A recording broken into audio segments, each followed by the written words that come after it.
呢個培訓裏邊 ，Mrs. Barley 所播放嘅真實故事同埋新聞，令我認識到自我嘅價值。國家就好似一艘航空母艦，20個國家安全都係堅固航母嘅重要部件，而我哋每一個公民都係船上面嘅一個，即使只係一粒螺絲，我哋都唔應該睇輕佢嘅價值。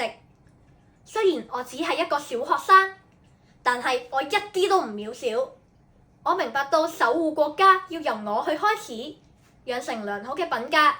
所謂勿以善小而不為，勿以惡小而為之。遇到唔公平嘅事，絕對唔可以冷漠自私，要為公義發聲，要懂得尊重他人同埋關心社會。一方有難，八方支援。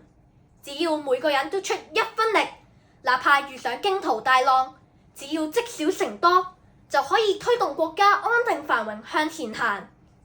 我會將我喺所有培訓裏邊所學到嘅知識好好實踐，例如 AI 生成技巧絕對係一個好好嘅宣傳工具。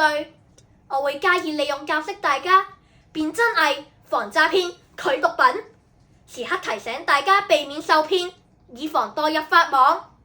我要化身成為領航員，以身作則咁樣帶動大家成為航母嘅一角，令到國家穩定、社會平安，繼續乘風破浪。